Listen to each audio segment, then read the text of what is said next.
Cool. Are you filming? Yeah. Beautiful. What did we do today? We learned Pure Bal today. We learned Pure Bal. Ba-ba-da-bum. What is Pure Bal? Always connected. Always connected. Sure. Mostly in an embrace. Mostly in close embrace, yeah. Lots of shuffling. Lots Yeah. of upholds and downholds. Something like that. That's right. Okay, so we worked on, well, let's just do it actually separately. We worked on our uphold basic. Starts back on the left for the lead. Right forward on with the follows. So it goes like this. 1, 2, 3, 4, 5, 6, 7, 8. 1, 2, 3, 4, 5, 6, 7. We're upright. We have a nice pulse while we do it. And that's what that looks like. The downhold basic, which is very similar to the out and in footwork, looks like this if we do it in a fake embrace right here. Looks like this.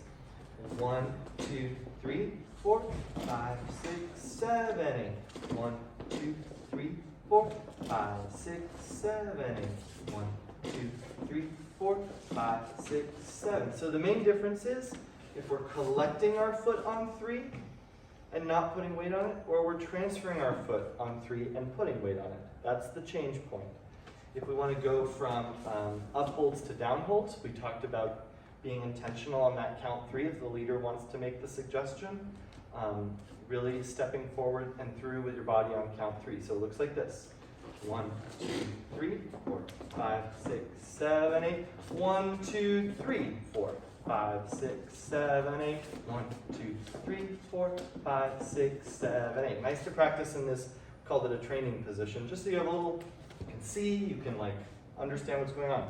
In an embrace, that would look like this.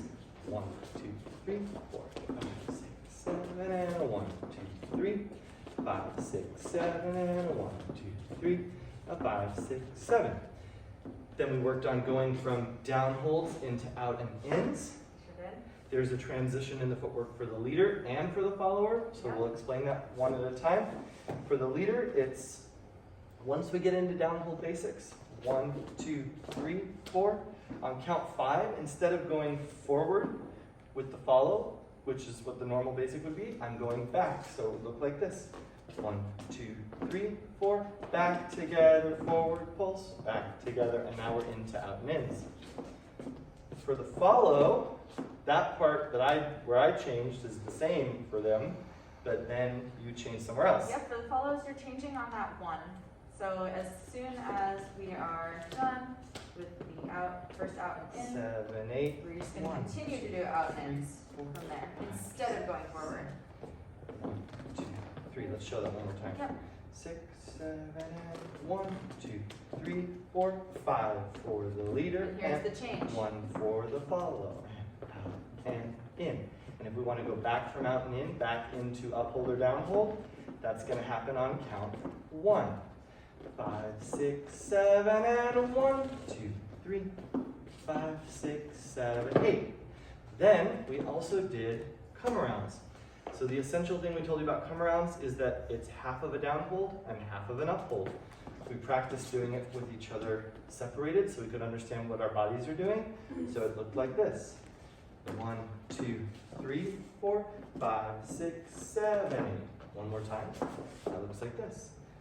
1, 2, 3, 4, 5, 6, 7, 8. Good. We also did practice it in the training position, but a little more confusing this way. 1, 2, 3, 4, 5, 6, 7, 8. We talked about not feeling addicted to making a giant rotation. And then we tried it in the embrace, and it looked like this. 1, 2, 3, 5, 6, 7, 8. And as you get comfortable, you can try to increase the rotation. We also talked about trying to not take a big step around your partner, but to stay like you're dancing inside a little circle on the floor. Yeah, Yeah, that's what we did. that's what we did. Cool, thank you.